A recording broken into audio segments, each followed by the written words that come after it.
नमस्कार दोस्तों। आज की कहानी है जीवन में सफल कैसे बने।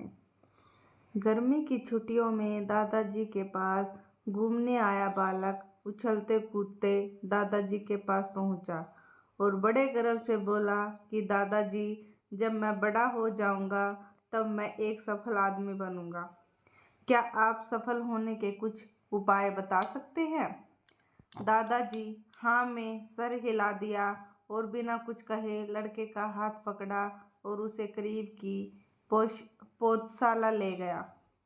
वहां जाकर दादाजी ने 2 छोटे छोटे पौधे खरीदे और घर वापस आ गया। वापस आकर उन्होंने एक पौधा घर के बाहर लगा दिया और दूसरा पौधा गमले में लगाकर घर के अंदर रख दिया। अब आपको क्या लगता है कि इन दोनों पौधों में से भविष्य में कौन सा पौधा अधिक सफल होगा? दादाजी ने लड़के से पूछा। लड़का कुछ समय तक सोचते रहा और फिर बोला, घर के अंदर वाला पौधा ज़्यादा सफल होगा क्योंकि वो हर एक खतरे से सुरक्षित है, जबकि बाहर वाले पौधे को तेज धूप, आंधी, पानी और जानवरों से भी खतरा है। दादाजी बोले, चलो देखते हैं आगे क्या होता है। और वह अखबार उठाकर पढ़ने लगे। दादाजी दोनों पौधों पर ज़्यादा ध्यान देते रहे और समय बीतता गया। 3-4 साल बाद जब एक बार फिर वह लड़का अपने माता पिता के साथ गांव घूमने आया, तब अपने दादाजी को देखा तो देखते ही बोला, दादाजी, पिछली बार मैंने आपसे सफल होने के कुछ उपाय मांगे थे, पर आपने तो कुछ भी नहीं बताया था, पर इस बार आपको कुछ बताना ही होगा। दादाजी मुस्कुराए और लड़कों को उस जगह ले गए जहां उन्होंने गमले में पौधा लगाया था। अब वह पौधा एक पेड़ में बदल चुका था।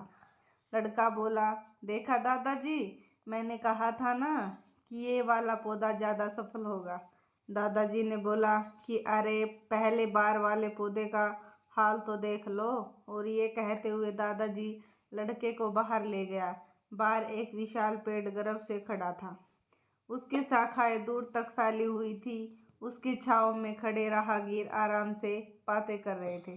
अब दादाजी ने पूछा, बताओ कौन सा पौधा ज़्यादा सफल हुआ? लड़का कुछ शर्माते हुए बोला, बाहर वाला। लेकिन ये कैसे संभव है? बाहर तो उसे न जाने कितने खतरों का सामना करना पड़ा होगा। दादाजी मुस्कुराए और बोले, हाँ, बाहर वाले पौधे को बहुत सी चीज़ों से सामना करना पड़ा, लेकिन समस्या का सामना करने से अपने ही फायदे तो हैं। बाहर वाले पौधे के पास आज़ादी थी कि वह अपनी जड़ें जितनी चाहे उतनी फैला ले और अपनी शाखाओं से आसमान को छू ले। और तुम जिस आंधी तूफान से इस पेड़ के लिए मुसीबत समझते थे, उसी आंधी तूफान ने ही इस पेड़ की जड़ों को इतना मजबूत बना दिया है कि आज एक छोटा सा आंधी तूफान इस पेड़ का कुछ भी नहीं बिगाड़ सकता। बेटा, आज जो मैं तुम्हें बताने वाला हूँ उसे अगर तुमने अपने अंदर बैठा लिया तो तुम जिंदगी में जो कुछ भी करोगे उसमें सफल हो जाओगे।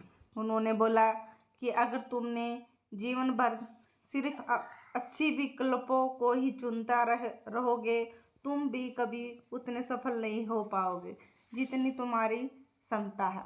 लेकिन अगर तुम तमाम खतरों के बावजूद इस दुनिया का सामना करने के लिए तैयार हो तो तुम्हारे लिए कोई भी लक्ष्य हासिल करना असंभव नहीं है। लड़के ने लंबी सांस ली और उस पेड़ की तरफ देखने लगा। वह दादाजी की बातों को समझ चुका था। आज उसे सफलता का एक बहुत बड़ा सबक मिल चुका था कि जीवन में हम जिन रुकावटों को हम जितना बड़ा स्रोत समझते हैं, वही हमें मजबूत और जीवन में बहुत ज़्यादा सफल बनाती है। धन्यवाद दोस्तों। कहानी कैसी लगी? अच्छी लगी हो तो कमेंट, लाइक और सब्सक्राइब कर देना। धन्यवाद।